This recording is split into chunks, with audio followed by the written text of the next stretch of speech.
No matter if points are gained or points are lost, there will be much to discuss. For analysis regarding tonight's Winnipeg Jets game, here are Dave Manouk, Ezra Ginsburg, and your host, Drew Mandel. The Illegal Curve post-game show, presented by Play Now, the official sports betting partner of the Winnipeg Jets, starts now. Let it never be said that I'm not one to always look at things with a glass half full perspective, trying to find some optimism where it seems as though no optimism should be found. But I'm here to tell one and all that there is some optimism tonight. This post-game show, after the Jets drop a 5-1 decision to the Carolina Hurricanes, is going to be over by 8 o'clock. That gives you your entire night to do something else. That is glass half full optimism, ladies and gentlemen, on a night that seems to be a Black Friday, if you will. There is some optimism for you to grab onto as the Winnipeg Jets suffer yet another defeat, this time 5-1 at the hands of the Hurricanes of Carolina. Good evening, Winnipeg. Good evening, Manitoba. For all those joining us live this evening on our YouTube channel and all of our social media platforms, we say good evening, universe, and welcome to the Illegal Curve post-game show. Along with Dave Manouk, along with Ezra Ginsburg, I am your host, Drew Mandel, here to discuss tonight's contest. Stop me if you've heard this one before, gentlemen. The Winnipeg Jets could not get any secondary scoring, could not get any offense to speak of generated, and actually passed the goaltender Brandon Bussey, and they lose by only getting one goal on the scoreboard. Not enough, and yet again, not enough. Nice to see both of you guys on this weird 6:45 p.m. Friday night edition of the Illegal Curve post-game show presented by Play Now. What's up, boys? Yeah, I had to check the start time a few times because I knew, in the back of my mind, I knew it was 4 o'clock Central, but we just don't get a lot of 4 o'clock Central starts. But as Drew mentioned, it's Black Friday. I think that has something to do with the start. And happy American Thanksgiving. I saw you guys were celebrating, Drew, at your home, so we wish all of our American friends a happy American Thanksgiving. I know they must think it's funny that we call it American Thanksgiving when they obviously just call it Thanksgiving, but we have our own Thanksgiving, so that's why we do it like that, right, boys? But I mean, before we break down the game and get too in depth, guys, what an impressive performance by Thomas Milic. I know Dave M, over the years has talked to Thomas a lot, and Dave has nothing but good things to say about him.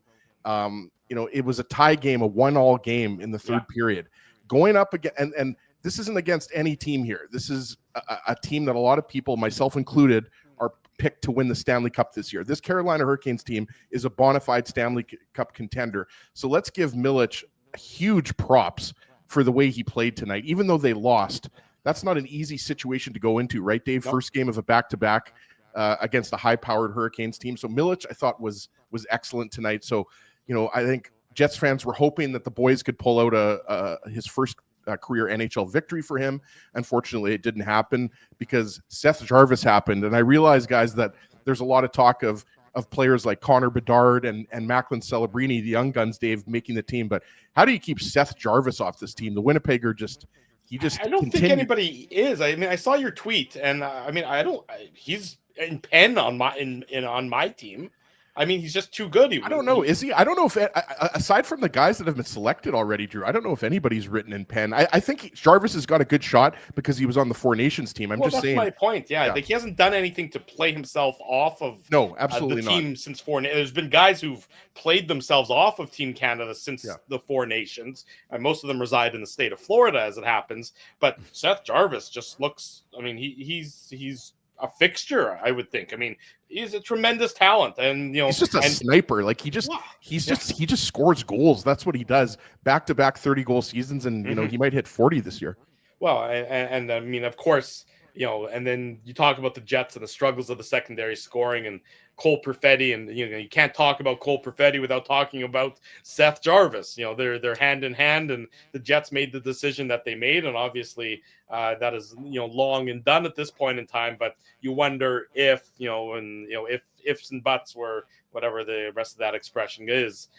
You wonder how things would have played out. But regardless, to your point though, as I think you're right. Thomas Milic does deserve some bouquets for tonight's performance. Look, this is a 1-1 game until late in the third period, back half of the third period.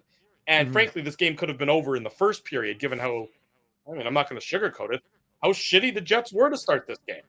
How shitty the Jets were to start this game. It's unconscionable.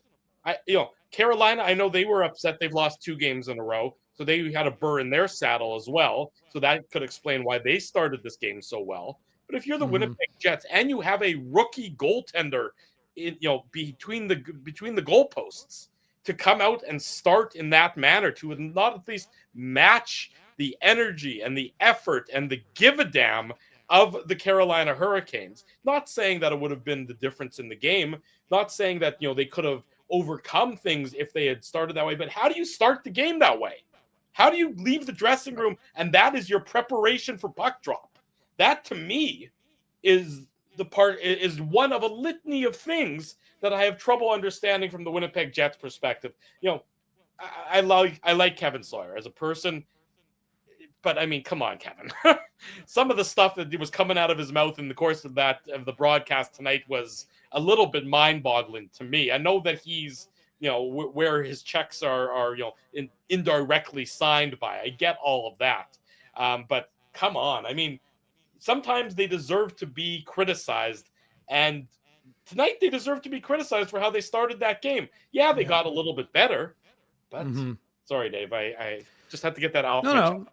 You're entitled to. I mean, I think to Ezzy's point, I think there were a lot of folks very much cheering for Thomas Milic, and when they saw him battling as 6-0 shots for Carolina 8 minutes into this hockey game, and regardless of whether Carolina is a high volume team or not, I mean, yeah, it's a rookie goaltender who's making his NHL debut. You'd think the Jets would be a little tighter. Remember, this is a team that had an optional yesterday, so it's not as if they were overtaxed. The flight from Washington to Carolina, not a particularly difficult one, so. This team really, and again, where's the urgency? Like, where is it? Like, I'm not saying that they didn't have chances in this game, and it was a 1-1 game. Elias Salomonsson hits the crossbar. Cole Perfetti was unable to bury some of his opportunities, so they're a little Connor snake on the shorthanded breakaway. Kyle Connor, yeah. There are a number of opportunities or instances in this game where the Jets could have opened things up and taken the lead, but ultimately, at the end of the day. It is a tough look for a guy who plays really well, only gives up his first goal after they've taken their 11th shot, I think it was. And yeah, I like Milic's game. And like I said, we talked to Isaac Phillips today after Moose practice, and we talked to Tyrell Bauer, who has been his teammate since the Seattle Thunderbird days. And we know that all sorts of people were cheering for Thomas Milic, a guy who, they showed it on the broadcast a lot, right? He's a guy who got passed over in the draft, had tremendous success in the WHL, Memorial Cup, World Juniors, and then ultimately, went down to the ECHL, played Norfolk, looked really good in the playoffs for Norfolk last year when he needed to, and then has been really good alongside Dominic DiVincentis as the duo in net for the Manitoba Moose. So he earns this shot, and like I said, I know a lot of the players were. The Moose players specifically, especially because it's not a game night. So they were gathered together tonight to watch him make his NHL debut. And they would have been excited what they saw in that first 40 minutes. But I mean, when the team can't get run support, goalies can't score, guys. I mean, they can if you're Ed Belfour, then you maybe at Ronnie Hextall, Ezzy, but ultimately you can't score. And ironically, it's the Manitoba born guys who drive the nail in the Jets call for this game and end up scoring 4 out of the 5 goals. So a tough one. And now the Jets really don't have, they're 12-11 guys. At what point are they going to say, like, now is the time, right? We've talked about it. You're not out of it. I don't think there's a switch for them to flip is the problem. I don't think that there's a switch for them to flip where all of a sudden they're going to find some sort of solution that is going to turn this around. Now, I don't think they're going to lose the remainder of their games this season. That would be a stupid comment, of course. But I just don't see my 12-7 one's not looking so good though for the 19 games that Connor Hellebuck was out, given their 1-4 since he's been. You're going to need a bit of a run here, Dave. Yeah, they're going to have to go on a heater there, Manuk. If that's the situation. Although I don't think I predicted it. I think you asked me what did they need to go for this to be considered okay. So I don't think I said they're going to go 12-7, but I said that's probably where they needed to be. It's good. That's a good job on your part. Yeah, that's a good job. That's hedging right there, right, Drew? Yeah. I don't know what that is. I'm not even sure that if that's called hedging or edging or anything. Well, I didn't. I mean, to be clear, edging. Take it easy, Drew. Yeah, easy there, Rendell. I never said that. It was, just to be clear, it wasn't a prediction. I just you asked me what I thought they needed to do in. So I'm not punting. To me though, imagine if Scheifele, Connor, and Velarde slow down. They can't. They can't. I mean, they just can't. To me, for the first time since he's become captain of the Winnipeg Jets, I would say I'm disappointed in Adam Lowry. I would say that the team needs more from Adam Lowry. They need more. In years past, whenever they've gone through some doldrums, he's been one of the key guys. I know he's not a big goal scorer. We all know that. We know what Adam Lowry is as a player. But we've seen Adam Lowry find a way to get a goal in a key situation. I mean, did he play in tonight's game? I mean, he was not noticeable from my perspective, from my viewing of tonight's contest. You didn't see him impact the game. Not necessarily even get a goal. But you didn't see him impact the game. I'd say on the penalty kill, because that's one thing we should mention too, guys. Like, sure. And this speaks to Thomas Mills. PK was good. Remember the Jets took the 2 tripping penalties early on. It was the first, DeMello and I forget the other one.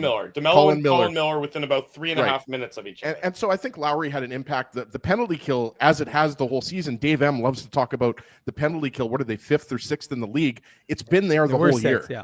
Right. Mm-hmm. So the penalty kill, the Hurricanes scored a power play goal, right? So, but up until that point, the power play was really good. So, I just don't think that, or did they score power? No, they didn't score power play. No. They didn't. So they were 0 for 4 or something tonight. 0 for 3 maybe. I can check here.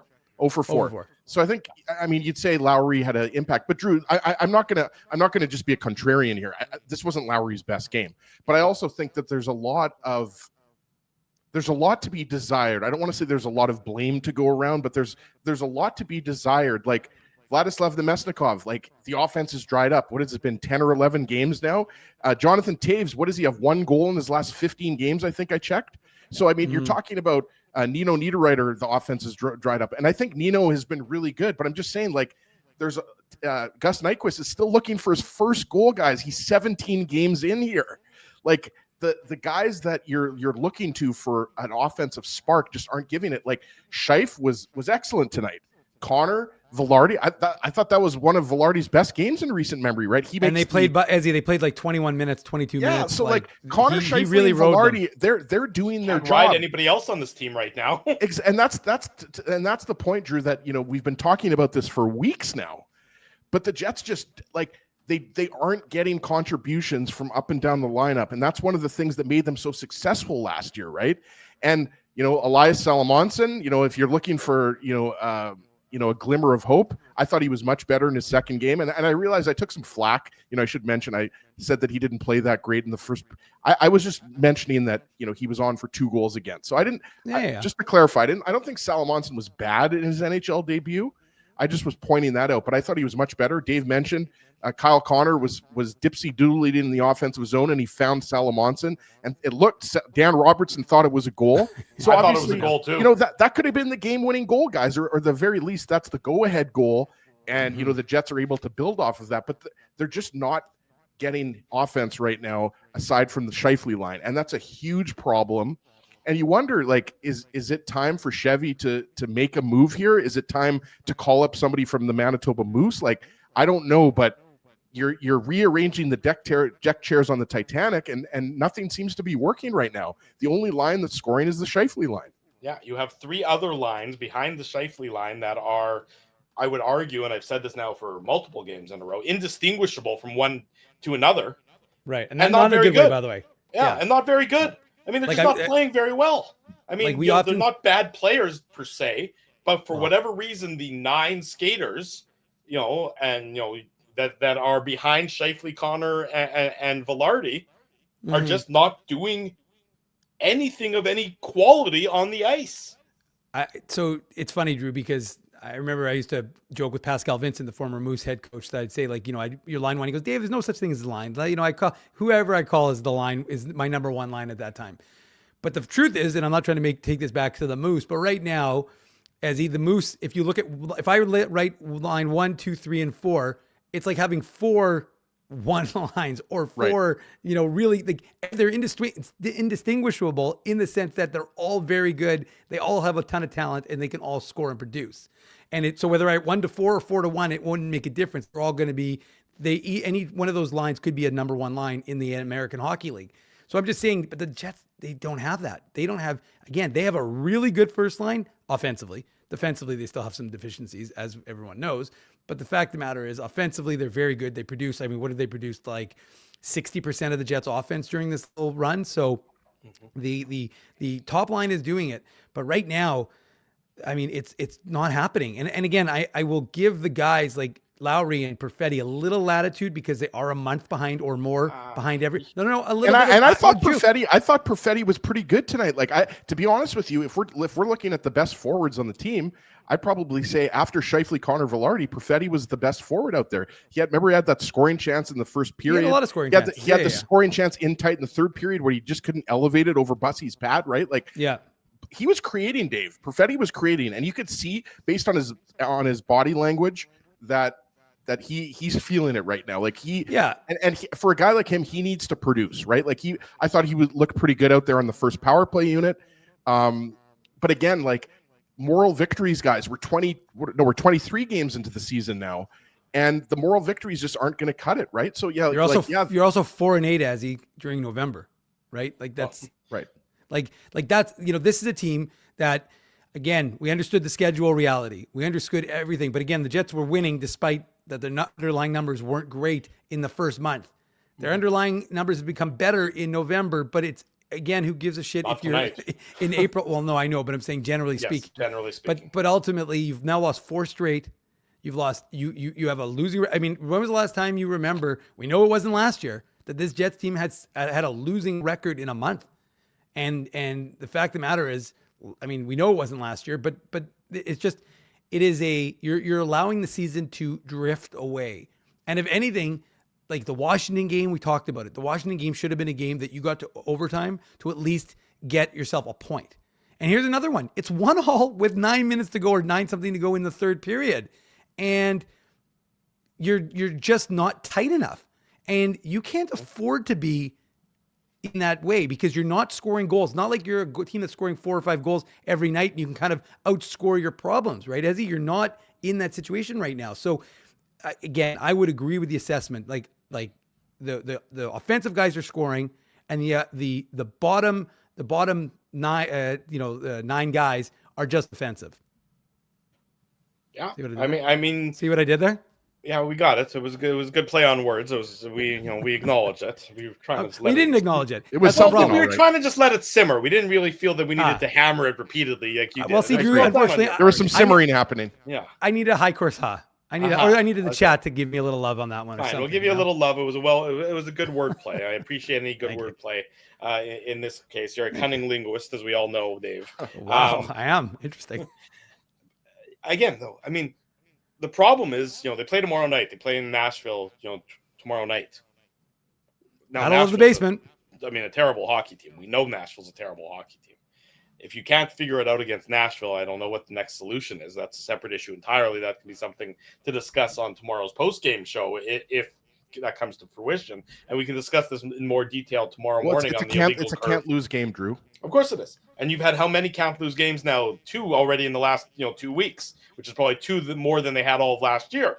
Before they got to Game 7 in the first round. This is just, By the way, as an aside, I know that. Sorry, go ahead. I was just gonna say, I also didn't realize the Jets got outshot 15-3 in the third period. I saw the final shots. Saw the final was like 35-13. Yeah. Even more degrading, Ezzy. They reduced. The Jets had 14 at one point, and then they reduced it to 13. So they were outshot 35-13. But to be outshot 15-3, that's pretty bad. Yes, okay, fine. Carolina's a high volume team. People say that like it's a criticism. Oh wait, that means they got the bleeping puck on their stick is what that means. It means that they're not shooting from their own zone. That means that they have offensive zone time and they're shooting the puck on your goaltender. You know what every team in this league wants? They want the puck on their stick and they want to shoot the goddamn puck at the goalie. It's not a bad thing. It's a good thing to be a high-volume shooting team. And we're sitting here criticizing it like it's a bad thing. I mean, holy hell, people. What are we talking about? The Jets had 13 shots on goal in a 60-minute hockey game. A 60-minute hockey game. It's not enough. It's not enough. And again, I would say like let's say, no, it's all good, Drew. Go off. Drew's cooking. I like it, Dave. But in a game in which we were right there, it was tied. But the point is that after Seth Jarvis makes it a 2-1 game, then you started to get badly outplayed and you didn't have any sustained pressure. So again, in a tie game, when you've lost 3 games in a row, obviously it's 4 games in a row, but going into the game, they'd lost 3 games in a row. You needed to find a way to get a point out of this game. And I realize Elias Salamonson hits the crossbar. It almost went in. But that's not going to cut it, guys. You can't just blame this loss on Elias Salamonson hitting the crossbar. Like Thomas Milic gave the team a chance to win tonight. He kept it close. It was a tie game. I keep repeating myself here. And obviously, the 4th and 5th goals of the game, those are garbage goals. One of them is an empty netter, but I mean, you have to start putting the puck in the back of the net. This team needs goals and it's a problem. And I know we've got a lot of comments in the chat. People are saying, maybe move Nino up to the top line or maybe move Kyle Connor down to the second line. I don't know if that one move, like breaking up Scheifele and Connor or breaking up Connor, Scheifele, Velarde, I should say. I don't know, Dave, if that's gonna solve anything. But at the very least, again, if we're gonna be glass half full, you've got 2 crappy teams coming up. So you should be. Ezzy, do you mean the Jets and the Predators? I think he means the Sabres. The Sabres. So they have the Sabres again a week from today, and obviously the Sabres. Yeah. We're gonna have Marty. The crappy Sabres have 2 points less than the Jets do. Well, and by the way, the Flames are now 3 points back of the Jets. Yeah. So look, it's very bunched up. The Jets are, like Dave said, if they're not careful here, they're going to drift even further away out of a playoff spot. Like I think they're still, 3 or 4 points out of wild card spot, if I'm not mistaken. 3 I think points. Utah's got the last wild card spot. So look, the Jets, none of us are saying that the Jets are out of it right now, but they're getting to a point in the season where you've got to start banking some points here. Like it's just, that's all there is to it. You have to start getting a loser point out of this game. You have to get a loser point in Washington. They didn't get any points. And now you're going up as the road trip continues. To make this a successful road trip, you got to win all 3 games, because if you lose one of these next 3 games coming up, like if you beat Nashville, if you beat Buffalo, but then you lose to Montreal, well, 2 and 3 is not a successful road trip when you lost a couple games in a row at home. So this is wake up time for the Jets, guys. Yeah, I mean, I was just gonna say, Ezzy's right. I mean, this is a situation where you just can't, remember, we all knew that the Jets were going to take a step back this year. And again, I don't think we were geniuses for coming to that conclusion. When you lost Nikolai Ehlers, we knew that was a big part of your team. But we didn't, and by that I meant we anticipated the Jets would take a 10-point drop from their 116 from last year into the low 100s, right, Ezzy? At this point now, you're looking at a team that's going to be lucky to get into the 90s. And so this is a situation where they can ill afford, as he's right. I mean, you just can't do it. And remember, Drew, I mean, we talked about it, and then Scott Arniel was asked about it in the last game about changing up his lines, because you can't be a one-trick pony. You just can't, because as good as the top line has been, they scored 1 goal tonight. It's not like we're sitting here and saying, oh, well, they scored 3 goals, and they lost 4-3. They didn't. They scored 1 goal. And 1 goal is great, but when you give up 5, it's not, let's do the math. John Ginsberg would be proud. It's not enough to win the hockey game. So for the Winnipeg Jets, they need to do something different, because right now, like making small tweaks, like putting Pearson up and putting Barron on the wing, like maybe they need to put Barron at second line center and just be like, okay. All due respect to Tanner Pearson, I mean, at this point in his career, he's a bottom six, fourth line guy. Like you can't expect Tanner Pearson to give you a lot. Like I think it's time to put break Scheifele and Connor up. I really do. It's something that we can get into more on Saturday morning, but like things are not working here. And who's the one guy that you can put on a line to be a play driver? It's Kyle Connor. That's right. And again, like I said, yesterday or the last game. But you know what the reality is, that you could play 82 games and be like, well, I got to play with Kyle Connor, fantastic. But if you end up watching playoffs from your house, you're not really doing yourself or your team any favor. And let's be honest, guys, the Jets window, and I still think there's a window when you have Connor Hellebuck in the net. There's always going to be, we're seeing it, fellas, that there's always a window when he's in net. The fact of the matter is that with Connor Hellebuck in net, the window is still open, but I mean, not the way the team is currently constructed. You hoped that you could squeeze something out of Gustav Nyquist. You hoped, and again, Jonathan Toews is a different story than Gustav Nyquist, because Jonathan Toews didn't play for over 2 years. So you're going to give him a little more latitude, especially if you're moving him down to the fourth line and you've reduced his minutes, right? He's not playing. I know last game he played more than Lowry, but but you can't have so much of that. And the problem is right now you do have a lot of that. And again, like I'm not trying to make this about the Moose, but like there's guys on the Moose. Walker Duehr right now is playing like incredible. Again, I'm not suggesting Walker Duehr is going to come up and cure all that ails the Winnipeg Jets, but a lot of these guys on the Manitoba Moose are scoring goals and they're feeling it right now. So whether it's I feel like Walker Duehr, like I feel like the Jets missed some energy from a Cole Koepke tonight. Like honestly, like the Jets, game after game, we're breaking these games down, and there's a common theme here, obviously, the lack of secondary scoring. If there was a theme of the first 23 games, that would be it, right? I think we'd all agree on that. But I also think that you're missing some bite, some jam to your game. They're an easy team to play. That was my point about Adam Lowry before. Adam Lowry was not necessarily going to score every game, but you'd feel playing against Adam Lowry. Yes. You would feel it. You would feel it. He would lean on you at the very least. You would know that was a tough shift for you to play because Adam Lowry made it difficult on you. He's the captain of this team. Adam Lowry needs to be better. He needs to be harder to play against. And I agree wholeheartedly. Tanner Pearson, okay, fine. What has he done to deserve a spot on this roster game in and game out? The answer to me is nothing. That's not an insult. He's a guy at the end of his career. Luke Schenn is a guy at the end of his career. By the way, do you notice that the coaching staff is letting Luke Schenn sit? Well, I mean, I think they finally realized that you can't keep playing him the way he was playing. No. But Cole Koepke is a guy who's a young player.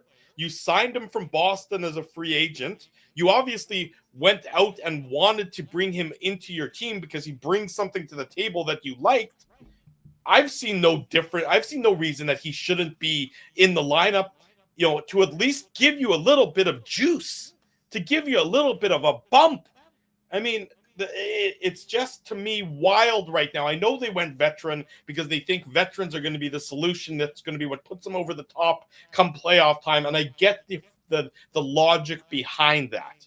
But at some point in time, you have to acknowledge that the veterans you brought in might just not be able to do it anymore. The old expression, father time is undefeated. They might just not be able to do it anymore. So the question becomes, how do you mitigate that problem? How do you find a way to overcome that challenge that the veterans you've relied on or you've asked to step into your lineup can't do it anymore? Well, you have to bring in somebody else. If I'm Chevy and Scott Arniel and the coaching staff right now, and I realize they're on the road, Dave, so like it makes things a little bit harder. And like you couldn't jettison, for example, Walker Duehr and Brad Lambert and Nikita. Like it's tough to get those guys into the lineup for tomorrow night. but I have to be thinking about it right now. Like, this team needs a spark. Like, this forward group is essentially completely healthy. Yeah. Right? It's the defense Totally. where Pionk and Fleury are injured. So like this forward group needs a spark. Like three and by the way, shots in and by the way, period is unacceptable. I agree. And Three by the way- shots, you got to like, not only do they need to, like, it would be one thing if we were talking about how Brandon Bussey played really well and the Jets threw, 12 shots at him in the third period and he had to make a bunch of saves.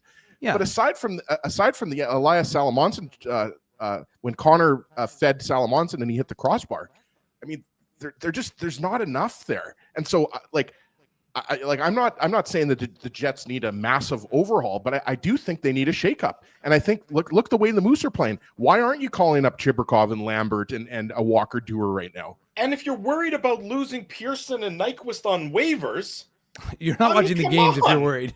Like, I mean, if that's really your chief concern, we might lose Nyquist and so be it. They haven't done anything. Well, and I saw someone suggest that it's not a good look if you're putting veterans on waivers, because then it's harder to get them to sign, blah blah blah. And I thought to myself, like, are you trying to win the Stanley Cup of good feelings and like making guys like happy, or are you trying to win games? And right now, this lineup isn't winning you hockey games. Again, let's say it out as clear as we can. In the last, 15 games, they have 4 wins. I think, is that right? No, maybe that might be a little bit low. Maybe they're 3-8 in their last 11. So I mean, just leave it at that. Yeah. The 3 wins in their last 11 games. We don't need to overcomplicate things. Right. So I'm saying that again, like I said, you can put guys on waivers. It's not unheard of. It happens sometimes when guys are underperforming. And so, and as you look, the reality is you're not losing anybody. Do you really think some team's going to be like, wow, Tanner Pearson, 3 goals and 2 of them are empty netters, we want that on our team? Even if you they're not. I mean, who cares? With all due respect to Pearson and Nyquist and some of the veteran guys, if they were in high demand to begin with on free agency day, they probably wouldn't have signed in Winnipeg. No, not even that though. I mean, guys can have, like, there's examples of guys who sign with teams as a free agent and end up, even if they're quote seen as, out to pasture to a degree, and then they have good seasons, and you're not going to put them on waivers because you'll lose them.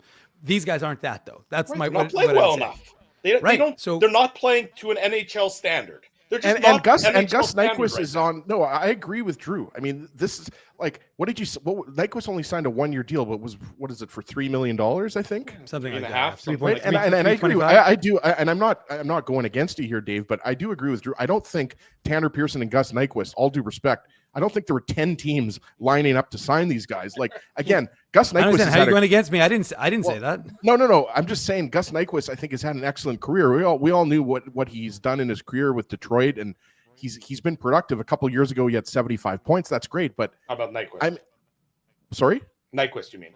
Yeah, sorry, that's what I meant. Nyquist. Yeah, that's what he's talking about. And Pearson's got the Stanley Cup, and he's had a nice NHL career. But these guys it would be one thing if they were playing well, but just not getting the results.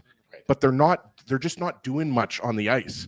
Like, and I don't think I'm alone here in saying that. I'm just calling a spade here. Like, these guys, when they're out, they're just not having an impact on the game. Right. And like, Nyquist is playing a little bit on the penalty kill. So, he's having a little bit of an impact there, but like you just have too many guys on this team right now that aren't putting the puck in the net. We talked about it. It's not just Pearson and Nyquist. It's Nino Niederreiter. It's Vlad Demesnikov. It's Jonathan Taves. Like, there's too many guys. When you're listing half of the forward group here, guys, that's an issue. And so my point is, Dave, like, again, I obviously don't make the calls here, but I'm just saying, I wonder if the Jets organization is looking at and saying, we need to get some reinforcements here. We need to call up some guys from the Manitoba Moose who are playing very well, as we mentioned, because I just don't know if the current forward group, you can just move pieces around on the chessboard and think that something different is going to happen here. Like, we're 23 games into the season, and yes, things could change. And, hopefully it starts on Saturday versus Nashville.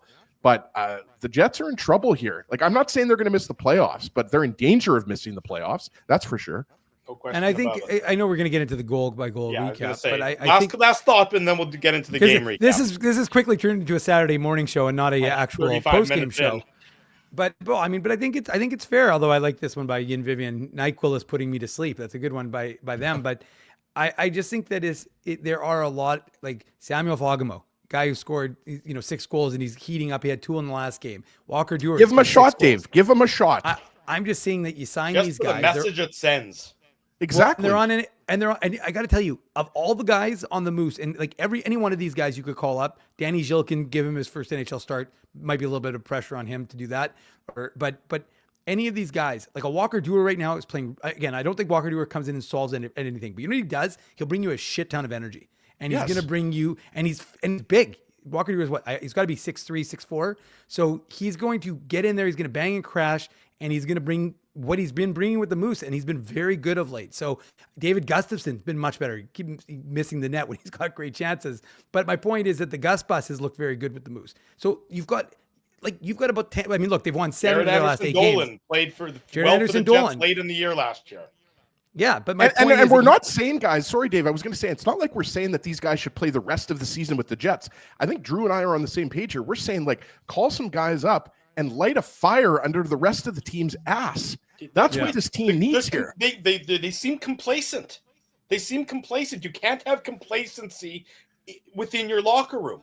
If you need to go in there, and I'm going to read the quote that Scott O'Neill gave to Mike McIntyre in a couple minutes here, but if you need to go in there and, send a message, and the message is, yeah, you're a veteran. Yeah, you've played 1,000 NHL games, but this is a results-oriented business, and the result is that you don't deserve a spot on this roster anymore. Harsh? No question. Fair? I think so. I think so. Let's get into the game recap. It's brought to you by our friends at Play Now. Let me see if I can hit the button properly. The Play Now game recap. Big thanks to our friends at Play Now. They're the title sponsor of our programming. Play Now wants to send you and a guest to Toronto for a triple header to see the Raptors, the Jays, and the Leafs all in one epic getaway. Learn how to enter at playnow.com, the official betting partner of the Winnipeg Jets. Conditions apply. 18 plus. Enjoy responsibly.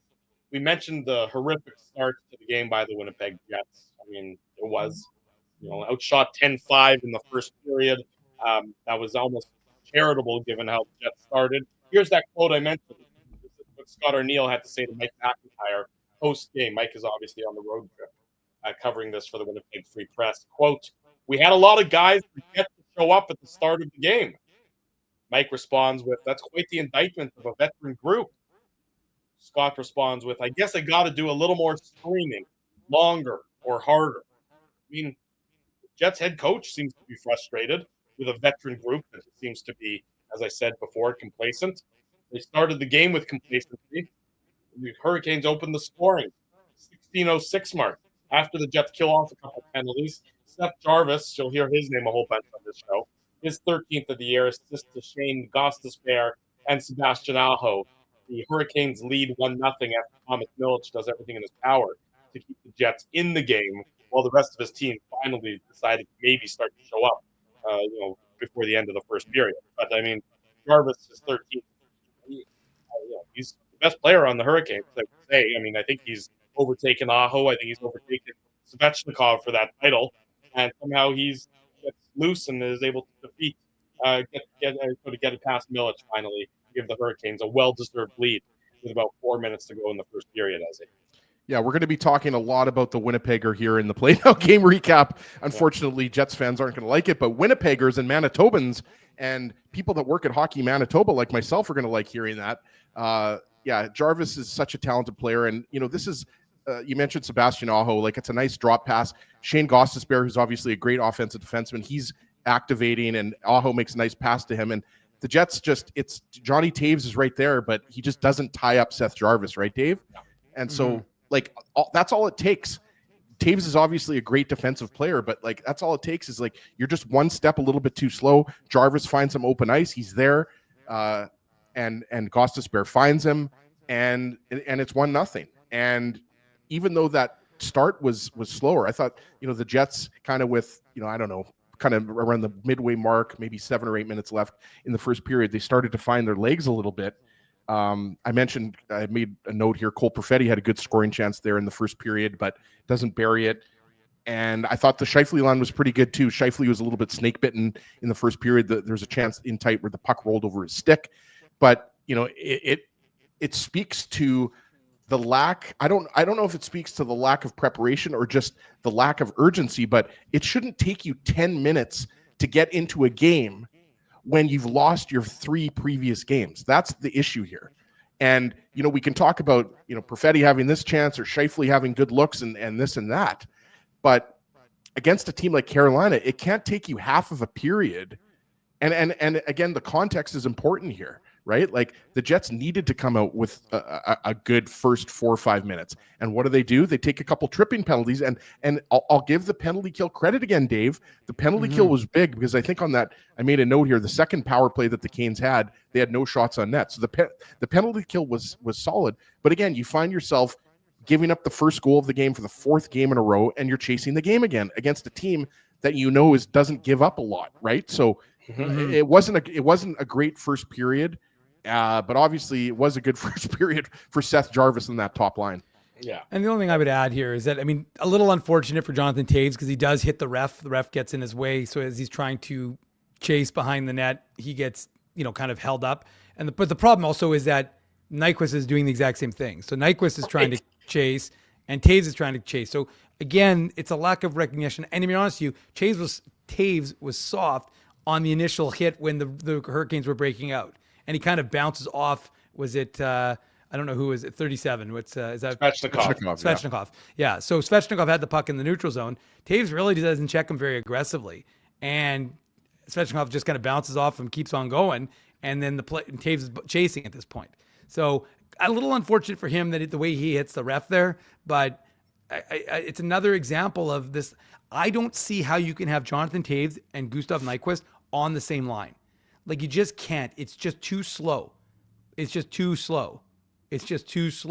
to keep saying that because it is. You should keep saying it progressively slower. Yeah, I was trying to, but I couldn't get it done the right way to make it sound that way, Drew. But it is just the reaction time is just not there. And, that's now the second game in a row where Nyquist is kind of just caught indecisively, not really doing much of anything, finding himself a man in the middle. Not a good place to be. Certainly not. 1-0 for Carolina after 20 minutes of play. The Jets tie it up. Mark Scheifele, big assist to Andrei Svechnikov on this one. He gives up the free pizza to Gabe Vilardi. Vilardi then sends in Scheifele all alone. Where would the Jets be without Mark Scheifele and his 13 goals this season? It comes at the 10:41 mark of the second period. Shane Gostisbehere also, I think, blows a tire on this one for the Hurricanes. It's a real nice shot by Mark Scheifele. Nice pass by Vilardi. It's set up by a brutal turnover by Svechnikov. Just puts it onto the stick of Vilardi. But the Jets take advantage of the opportunity, and all of a sudden, it's 1-1 about halfway through the second period, Dave. Yeah, it's exactly what you need is that you get a little bit of luck. And you're right, Drew. It's a bad pass, and then Gostisbehere blows his tire. And Mark Scheifele, who we think is nursing something. Mike McIntyre mentioned he skipped. He wasn't one of the guys who took part in the optional. I think he skipped earlier in the week, a practice. So he may be dealing with something, boys. And if he is, it's pretty impressive that he's still having the impact that he's having because, 13 goals isn't insignificant. And the real nice score, it's not. It is. What? Sorry, for a team that can't score, it's terribly significant.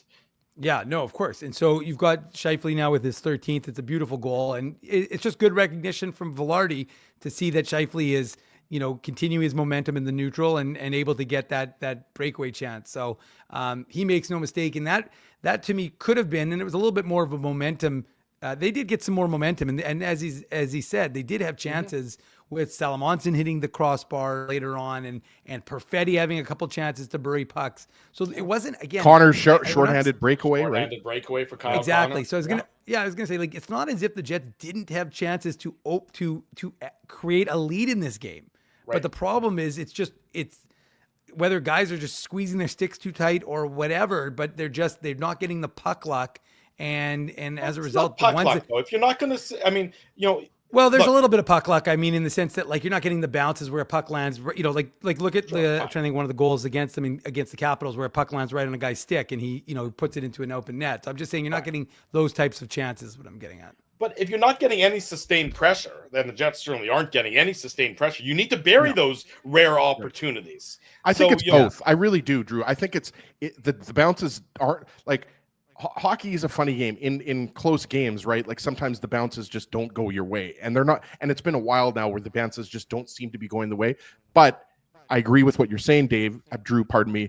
The sustained pressure is a problem here. Like how many times this year? I always go back to this. How many times this year have we seen 3 or 4 consecutive shifts where the Jets are really outplaying the other team? Maybe the Islanders game and maybe the Penguins game. The Pittsburgh game, right? Yeah, and maybe that Islanders game in New York. Yeah, I would agree with that. So we're talking 2 of 23 games. That's an issue. It's an issue right now because, like Drew said earlier, it's not that you just have one line that's struggling right now. You have all 3 lines struggling. The Scheifele line again is the only line that you can depend on right now.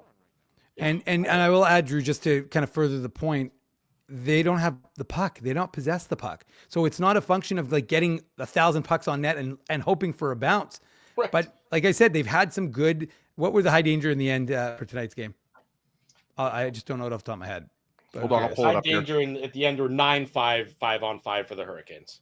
Yeah, which is not a surprise. Again, the Hurricanes outshot Jets tonight 35-13. So I mean, they had the puck most of the night, and we know that they're high shot volume team. But at the same time, like again, the Jets had those 5 high danger chances and can't one in the last 2 periods, Dave. Right. So, I mean, that just goes to kind of show you, right, Ezzy, that at even strength, I should mention that's even. Yeah. No, of course, because they had the shorthanded one. But anyways, the point is that you've got a team that just can't finish, and that wasn't a Brad Lambert attempt either, by the way. 1-1 at that point in time. It's 1-1 after 40 minutes. I want to take this brief opportunity to mention our friends at Wheatland Hockey. Sorry, I hit the wrong button there, so let me try a different button this time. Hopefully that'll work. Our friends at Wheatland Hockey, they sponsor the Wheatland Hockey Heads Up Hockey Play of the Game here on the Illegal Curve post-game show. I'll tell you what, this one was the Thomas Milic one was a bit of a weird penalty. That came with about 4 minutes to go in the second period. But the play right before that one, I think, if I recall correctly, it was Alex Iafallo who really came back and made a nice heads-up defensive play to prevent the Hurricanes from getting a shot off. Then Milic takes that delay of game penalty for scooping up the puck with his blocker in the trapezoid area, which I'll be honest, I didn't know that was a penalty. I don't think Thomas Milic knew that was a penalty. Why that's a penalty, I don't really know. That was a play in the flow of the game. I thought that was a very silly call, but I'm sure that's a rule that the referees do not have an option of using their discretion regarding. In any event, I want to give a shout out to our friends at Wheatland Hockey, the heads up hockey play of the game, building skills, character, and excellence on and off the ice, a fresh approach to youth hockey and development. Proudly serving Winnipeg, Manitoba, and all surrounding areas. Wheatland Hockey Club, Prairie Proud Hockey Strong. Check them out online, wheatlandhockey.ca. That was a weird. Did you guys know that was a penalty? I mean, admittedly, I'd like to think I know most of the rule book, but I didn't know that one was a penalty. I thought it was a weird one. Yeah, no, you definitely don't see that very often. It is a penalty though, but yeah, I think I just don't remember when was the last time it was called. Did that not just happen right before commercial break too? That's what I think, right, Drew? Didn't it happen right before they went to commercial break? Yeah, it did. They went to commercial break and they came back and sort of showed. Yeah. Like at first, so that was making it even more confusing because you came back and then the Jets were on the PK. So you're thinking to yourself, like, what happened there? I saw the official, gesticulate that there's a penalty calling. Then they went to break, and I'm like, okay, is the penalty for him playing the puck outside of the trapezoid? I'm like, I don't think he did. And he didn't. And then I'm like, no, apparently you're not allowed. So then they came back and they clarified on the broadcast, which I appreciated, that apparently a goalie cannot use his trapper, his glove, to pick up a loose puck anywhere outside of the blue paint of the crease. T. Conopoli would have known that rule. Well, I mean, T. Conopoli should be our new scouting the refs expert or analyst here. He's a goaltender. That's why he would have known the rule. And by the way, we're going to give a shout out to former IC photographer. Yes, Colin Jensen. Yeah, of course you can. I don't know, but I didn't know. By the way, I didn't know if I gave the shout out. I don't know if I was going to give, if I gave the shout out, if it would count because he said, hello, Drew can have a shout out. I appreciate So- Colin wants it from me. Yeah, I think why weren't we mentioned, Dave? I think I he mean, I see assumes 'cause Colin I'm all the the time, host, so it's- and I'm going to be Yeah. the guy doing the shouting out. Colin's I a beauty. mean, Colin, he works very closely with our buddy Sean Reynolds. So, of course, Whoa, Sorry, no, Ryan no, Reynolds. Ryan That's Ryan Reynolds. Reynolds. Ryan Ryan Reynolds. Reynolds. Sorry, Yeah. Ryan Reynolds. I forgot we changed his name. I forgot. No, they we didn't changed change his on the name. Dave, we were broadcast. both on that one. Gary Galley. Gary Gary Galley Galley changed his name. Yeah, Let's be real. Ryan, pardon me. Ryan Reynolds. He's now known as Ryan Sean Reynolds. I think the Sean There you is in quotes. I loved him in anyways. Van Wilder. Yeah, it was great. That's funny. That was a funny movie, Van Wilder. Not the sequel, not so much. Yeah, There was a sequel to Van Wilder? Oh yeah. Is that I don't remember what's that. his name's As he, I expect you over about half an hour after the post game show ends, and we can watch it together. I'm shocked you guys haven't watched it together already. To be perfectly Van honest. Wilder 2, The Rise of Taj. Yes. Although Yeah. Who's Taj? Although- I don't remember Taj him. is the Taj East is his Indian little character, assistant. Yeah, his little on the assistant. show, on the who movie. didn't Taj end up going to the White House? Like it was either Taj or in the other movie, guy. in the No. movie or real life. Dave? No. In either Taj. No, who's he? No, Who's the other guy? Confusing the guys. I think it's one of the guys from Harold and Kumar went to work for the White House. Yes, it was. Well, hold on. He was Kumar. So Harold went to. Yeah, but they're Is it's that adjacent. The Obama administration? Yeah, I think it was. I mean, I know. think you're right. Pretty sure. but- Yeah. Okay, As an aside, by the way, if we're talking about movies that are sequels, Ezzy, and I know the folks are going to be excited about this one as I digress. And don't worry, folks, we'll still have lots to talk about. We have Brad Lambert's comments to me from earlier today Yes, to that's discuss. after We the can discuss break. that. Those will be We'll interesting. discuss that after the break. My That was a discussion big with him. scoop, Dave. That was big. Thank you. Almost as Appreciate big of a it. scoop as Thomas Milich scooping up the puck to cause the penalty. But I will say the Full circle, I like it. There's an actor who teased a part 2 of one of my personal favorite movies. Adam Sandler teased potentially That's My Boy too. No. So I don't know how they would end up doing that, but Well, if I anybody don't hasn't know. seen Like, it, I'm as big of an Adam Sandler fan as anybody, but like, should we be surprised at this point? Like, Sandler's, I think, approaching 500 movies at this point.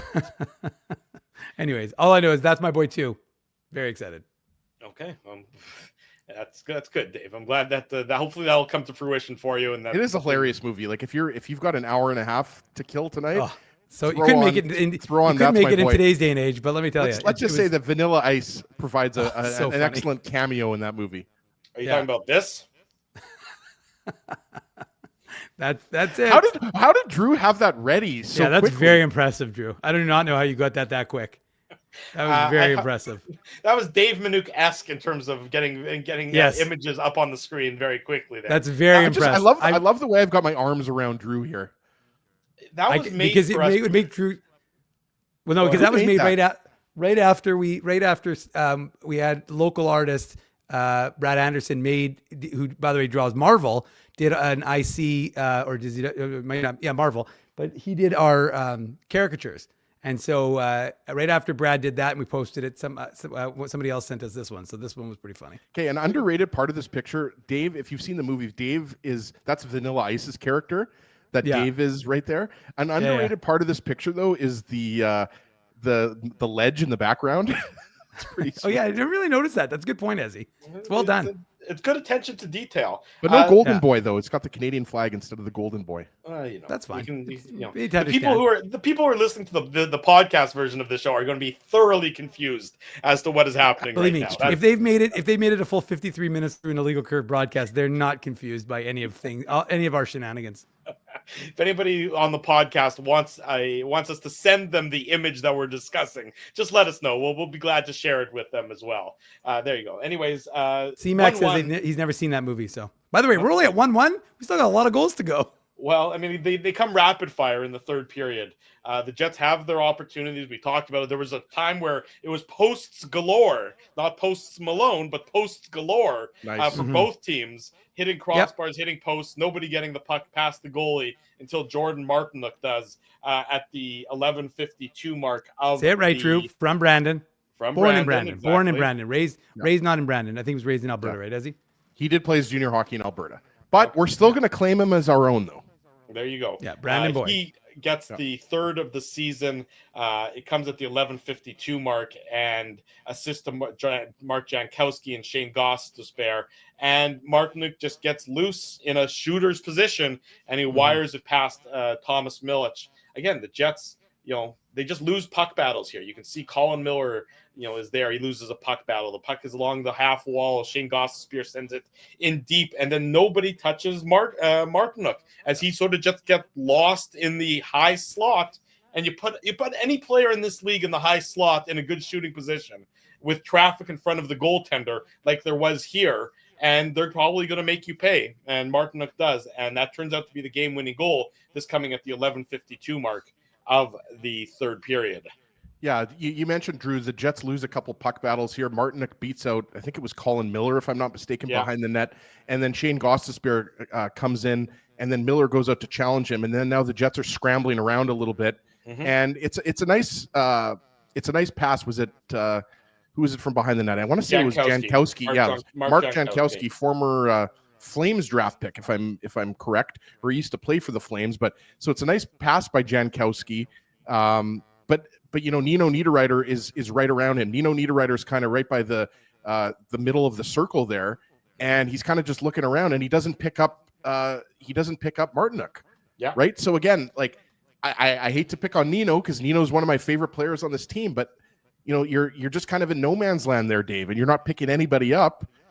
And Martinook just finds the open space, and it's kind of similar to the Seth Jarvis goal in that sense, where Jarvis just finds the open ice, and the Jets are just a step behind, and nobody ties up the stick or intercepts the pass or anything like that. So again, that's the difference in a 1-1 game. The Hurricanes, they found a way to find that goal, and the Jets didn't.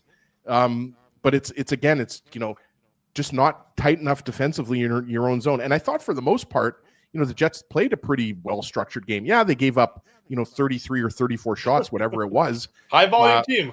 But I'm just saying, what I'm trying to say, Drew, is and you're right. I mean, let's stop saying that the high volume thing is a bad thing. I mean, that means you're a good team. That's what it says to me. That you might be a team that averages a lot of shots that isn't a good team.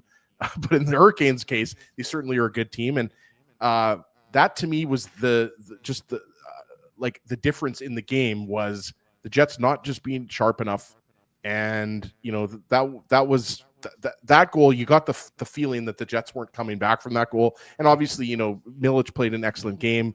But, to me, the response after the 2-1 goal was just as concerning as, the lack of Jets shots and offense throughout the game. Well, to your point, 47 seconds later. Sorry, Dave, go ahead. Well, I just want to say, and you got to give credit to Willem Carrier because he takes Logan Stanley out of the net. Yeah. He knocks him out of the net, out of position. So now Stanley is late getting back. And then did this puck not glance in off Stanley? I thought it actually deflected it in off of I'm not sure. It's hard to tell for sure. Yeah. Stanley's definitely there as a screen, which that's what I thought, Drew. I thought maybe he screened Milic a little bit there, but I'm not sure, Dave, if it went off. I don't know.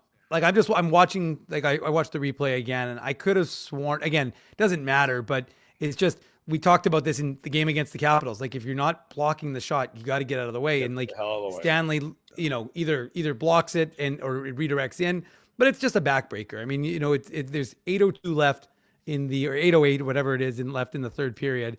And it's a 1-1 game and you're desperate for points and you just could ill afford. If any game the Jets needed, I often say you can't play safe, but this was a game where the Jets needed to play safe and controlled hockey and try and get it to extra time because you're so desperate to have something good come about in one of these games. And this was not it.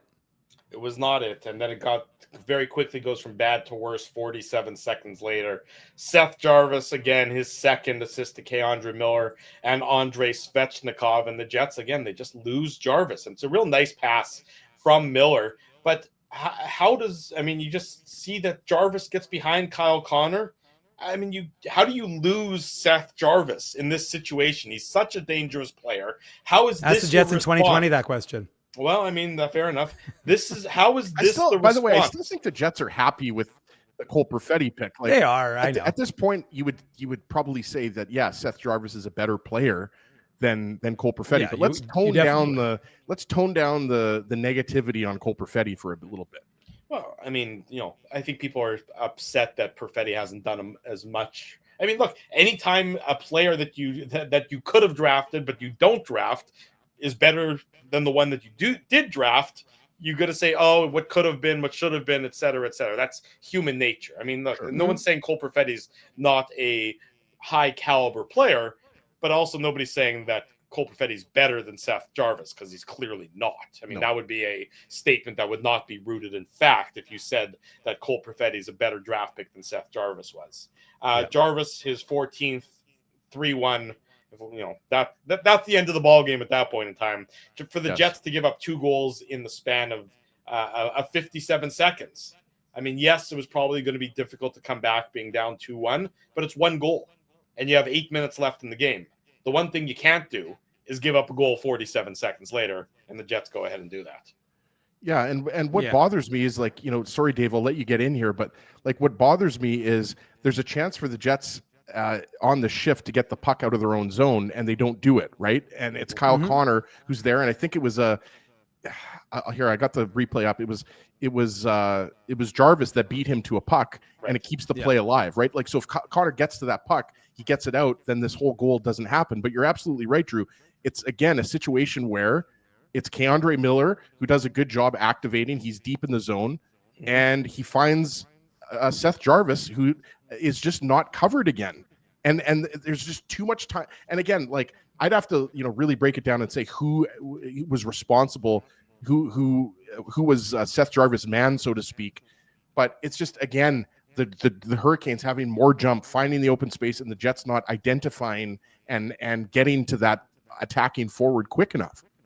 Yeah, well, I mean, go ahead, Dave. Well, no, I was going to say, but you're absolutely right. I mean, this is how do you do this? I mean, how do you defensively? I mean, we know the top line again is not going to any way, shape, or form be confused as an elite defensive line, but you just gave up a 2-1 goal. You know that there's not a lot of time left in this hockey game, and you're bleeding chances. Again, they had a glorious chance seconds before Jarvis buries it to score that gets shot high. So, I mean, if you're going to give Seth Jarvis, I mean, as you guys said earlier, this is the best player on the Canes team, or at least one of the best players on the Canes team. But because he's Winnipegger, we say he is the best player on the Canes team. No, I would agree with what Drew said earlier. Jarvis has become the best player on this team. Sure. So, I mean, there you go. I mean, we obviously don't watch the Hurricanes enough to know the ins and outs, right, boys? But I'm just saying, like, there's no question he's an elite player on this hockey team. And just like you have to be aware when Scheifele and Connor and Velarde are on, when you see Seth Jarvis on, you know you can't give him that kind of time and space. And so that's the problem. I mean, the high danger chances finished at 13-5, right, Drew? And I don't know how many of the 13 shots in that third period were of the high danger nature. It must have been 4. Hang on, let me switch it back to the 5-on-5. Sorry, I didn't mean to put. Well, and in the Jets' defense, like the Salamonson chance doesn't get counted as a high danger chance. Right. So I mean, right, if it hits the crossbar, it's not a shot on net. Right. They say the Hurricanes only had 2 high danger chances 5-on-5 in the third period. Oh, sorry, that does count as a high danger chance. High danger chances are separate than shots. Yeah. But anyways, so all I'm saying is, you know, this is the problem. Like it's the response. That's the, you know, like giving up a goal. Okay, fine, it happens. Carolina's a really good hockey team. So you give up a goal, that happens. But to respond on the ensuing 47 seconds and to be hemmed into your end, to give up one great chance. By the way, I love how the high danger chances, like they scored 2 or 3 goals from what I would say were high danger. Maybe not, but anyways, it's always like subjective, I would say, in what qualifies, what doesn't. But anyways, they give up a high danger chance seconds before, and rather than buckling down and trying to get that puck out, they just are standing around, and it's just like, what are you guys doing? Like, this is embarrassing for a team that is, you know, again, can ill afford to lose their 4th straight game. Yeah. To be down 3-1 within a minute is pretty bad in the third period with 8 minutes to go in the game. And I don't think we need to really spend much time on the last 2 goals of the game. The hat-trick goal for Seth Jarvis into the empty net, and then Andre Nikishin with 23 seconds to go. And I'll be perfectly honest, I didn't see that goal. I shut my TV off after the 4-1 goal. Of course, so did I. I was already setting up for the post-game show, and I get my screen ready here. I'm like, 5-1. How the hell did we give up another live goal? Button early. Well, I almost was ready to. Anyways, that's how it ends tonight. 5-1. The Hurricanes over the Winnipeg Jets. The losing streak continues. The disappointment continues. The hangdog look continues for the Winnipeg Jets and their respective fans. When we come back on the Illegal Curve post-game show, it has already been over an hour of an Illegal Curve post-game show. Dave Minuk, Brad Lambert, one-on-one. What did the Winnipeg Jets prospect say to Mr. Minuk earlier today? We'll tell you all about it up next. It's the Illegal Curve post-game show. Moose Insider. We are live. The Moose Insider, Dave Minuk. We are live here on our YouTube channel. Stay tuned for that. I want to thank you for not betting with Play Now and choosing our illegal gambling sites instead. Because we couldn't afford things like this without your money. So much of your money. Now you might have questions like, do our profits benefit your community? No. or bet with Play Now, Manitoba's local legal and secure gambling site. Dining, entertainment, parking, and convenience, all in one spot. City Place is located in the heart of downtown Winnipeg, attached to the Canada Life Centre. Whether you're working, living, or out for a night in the downtown, make City Place your go-to destination before or after the fun finds you. Lunchtime, game time, anytime. Visit City Place at 333 St. Mary Avenue, next to Canada Life Centre. Boys, I've made an important life decision, and I need your support. Oh boy. I've decided to get a grill. You mean a barbecue grill for cooking? Like, that's not an important life decision, Ezzy. No. A grill for my teeth. A grill for your teeth? Do I even want to know why you're doing this? It's simple, really. Every time I go to Holt Dental, I get treated so very well by Dr. John and his team that I need to keep finding additional reasons to go back. I rely on Holt Dental for all of my dental needs, and they do it all, from regular cleanings to cosmetic dentistry. Plus, they have free parking at their front door, and you know how much I love my convenient parking. For all your dental needs, Illegal Curve recommends Holt Dental, conveniently located on Taylor Avenue near Grant Park Mall. For more information, visit them online at holtdental.ca. Guys, big news. You know how I'm always misplacing my cool stuff? Well, Big Daddy has a new hobby, labeling. Labeling is your new hobby. You got it. Ever since I discovered Label Daddy's washable labels, I just can't stop labeling. I'm labeling water bottles, hockey sticks, cereal boxes, roast chickens, team jerseys. Everything deserves a label. I can think of a label or two for you. Best part is that Label Daddy is the only label company officially licensed by the NHL. So my labels are personalized and can have the Jets logo on them. Just search NHL on the Label Daddy website. For almost 2 decades, Label Daddy has been helping people to not lose their stuff. It's the most affordable insurance policy around. For customized, washable, peel and stick labels with no ironing or sewing required, visit labeldaddy.com and search NHL for the label pack belonging to your favorite team. For over 40 years, Rumors Restaurant and Comedy Club has been Winnipeg's home for stand-up comedy. Renowned in the comedy world as a must-play venue, Rumors has recently been named Canada's top comedy club and a top 5 comedy club in North America. From birthday parties to date nights to fundraisers, wedding socials, and everything in between, Rumors is your destination for the best live entertainment Winnipeg has to offer. For information on upcoming shows, Rumors' incredible promotions, and to purchase show tickets, visit rumorscomedyclub.com. At Boston Pizza, a fast lunch doesn't have to mean fast food. Now you can get a $15 lunch served in just 20 minutes, including your choice of a main, side, and drink. That's right, lunch for $15 at your local Boston Pizza.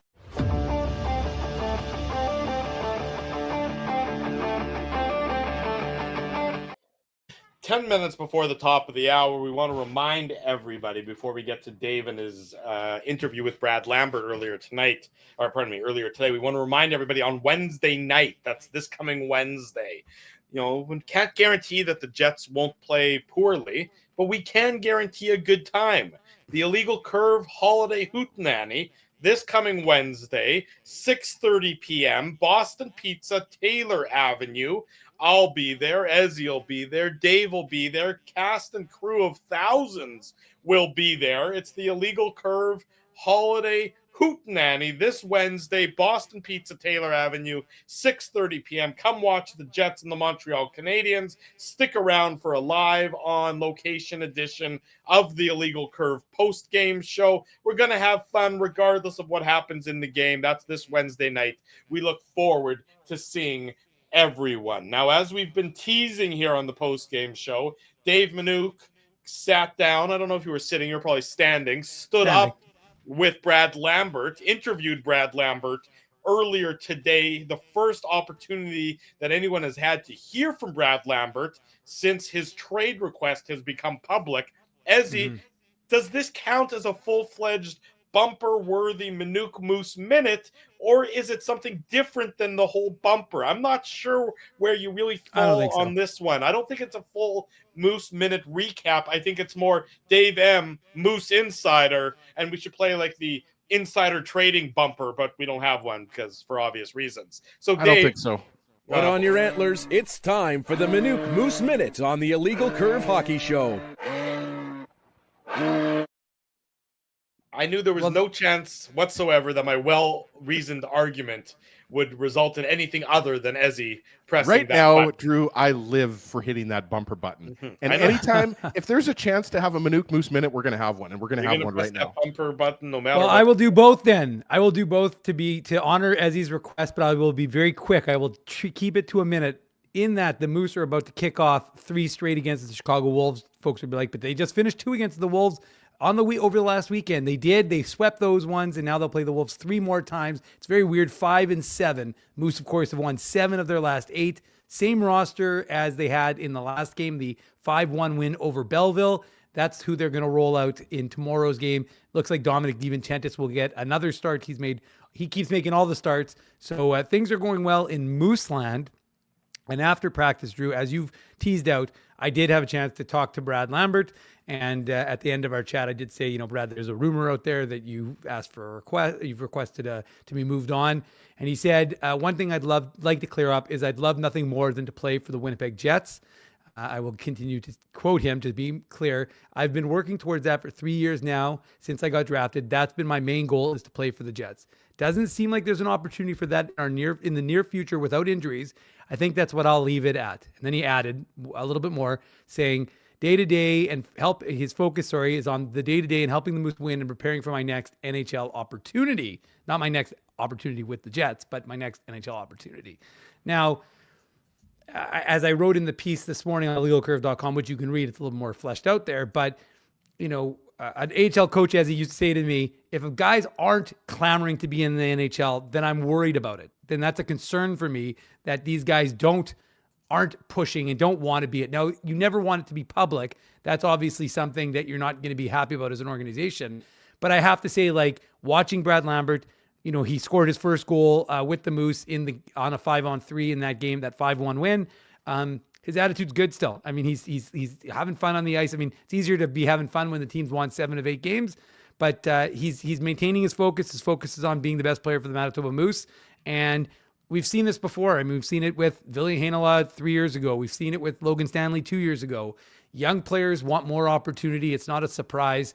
Now, my thinking is that it's incumbent on Brad to bury his opportunities and light it up in the AHL and force either the Jets to play him at the NHL level or trade him. But we know the Jets aren't going to get pushed around most likely because they've got team control. So, look, he gave his honest answer. I'm not surprised. And I think now he can just focus on being a hockey player and focus on the things he can control, but not terribly surprised at the comment from him, but he was honest, and that's all you can ask from a player. Frankly, the way the Jets have been playing as of late, he might get another opportunity to play for the Winnipeg Jets sooner rather than later. I mean, the struggles of the Winnipeg Jets may very well necessitate some changes coming from the AHL Manitoba Moose, and Brad Lambert would certainly be one of those names that potentially could get a recall back up to the NHL level with the way the Jets have been playing and the lack thereof of success as of recent times. But the key point, Drew, is that you can't pout. And he's not, and I want it to be clear. Like I said, there was a lot of Ville Heinola toe pick today. He was like laughing his face off at Villy. So he's still, very much part of the team. Even like when I talked to him today about scoring his first NHL goal in the part that's on video that you can see on our YouTube channel or on the website, that the fact of the matter is that he was talked about how special it was that his first goal that he scored in the NHL was assisted by Parker Ford. So he's still very connected to this team, as are most of these guys. So it's incumbent on him to show that he needs to be in the NHL, but he can't be pouty, because ultimately right now there's too many guys for the Moose who are playing well who could get a recall, as we've gone through, right? Walker Dewar is playing out of his mind. David Gustafson, Jared Anderson-Dolan, all these guys are playing well. Brad Lambert's okay, been good. Nikita Chibrikov, Parker Ford. Like, I've just rattled off 6 guys who could get a recall to the Jets. Any one of those guys, Phil DiGiuseppe, who's the shorthanded goal leader scorer, shorthanded goal scoring leader on this team. So there's at least half a dozen guys, if not more, that can get a recall, and I wouldn't blink an eye at it. Last comment tonight, this just coming from our buddy Mike McIntyre again. He was on the road, was in Carolina tonight in Raleigh. He asked Scott Arniel about putting Elias Salomonsson and Josh Morrissey together during the game. We didn't even talk about that, Drew. And that's probably something we'll discuss in more detail tomorrow morning on the Illegal Curve Hockey Show, which begins in 13 hours' time, 9 a.m., right back here on this YouTube channel. So Mike McIntyre asked Scott Arniel about that decision. Quote, this is what the Jets head coach had to say, that had to do with certain people who weren't ready to play. Mike then goes on to suggest that appears directed at Dylan DeMello. So certain, not happy times. No. I wonder why that's directed at DeMello, though. Like, I guess because if you're moving Morrissey down, I mean, it's either directed. Maybe it was Josh Morrissey, Drew. Maybe he was unhappy with Josh Morrissey. Well, it's either one of two things. Either it's directed at Dylan Sandberg or Dylan DeMello. Pick your Dylan, as though that's who it's. See, what he should have just said is he should have just said, "I'm mad at the Dylan." Let Mike try and figure out which one he was talking about. I think the Jets head coach was mad, is what I think the long and the short of it is. We'll talk about all of this more tomorrow. Go ahead. Sorry, Dave. No, I was just going to end off by saying, so when I did my one-on-one with Elias Salomonsson as he at the training camp, when I asked him who would be a player, if you could pick a player currently playing or retired to play as a defensive pairing with, who would you pick? His answer was Josh Morrissey. So he fished his wish. I'm shocked that he picked the Jets' best defenseman. That's a left shot that he wants to play with. Ezzy, I'm shocked. I thought for sure he'd pick like one of the all-time great Swedish defensemen. What are you talking about? I figured he'd pick like a Kronwall, a Lidstrom, Lidstrom, yeah.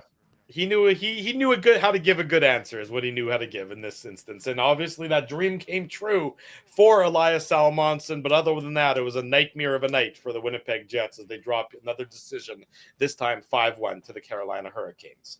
Again, tomorrow morning, 13 hours from now, 9 a.m., the Illegal Curve Hockey Show. Right back here is where we will be to talk about the Winnipeg Jets. We'll see if we can solve all the Jets' problems, all the world's problems in the next 13 hours of time. And if we can't, then we'll get back together and talk about it nonetheless and see if we can hash it out all for one and one for all. We say a big thank you to all the sponsors of the show, make this post-game show, the Saturday show, and the website a possibility. Rumors Restaurant and Comedy Club. Rumors asked me to remind everybody their Black Friday special is available from now all the way through Monday. Buy a $100 gift card. It's pretty straightforward. Buy a $100 gift card, get 8 free show tickets. That's what you have to do. Go to the Rumors website, rumorscomedyclub.com.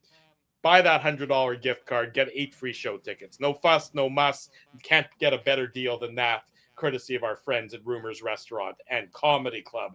Play Now is the title sponsor. Holt Dental, City Place, Wheatland Hockey, Boston Pizza, and Label Daddy. Support all these fine businesses because of their continued support of Illegal Curve Hockey.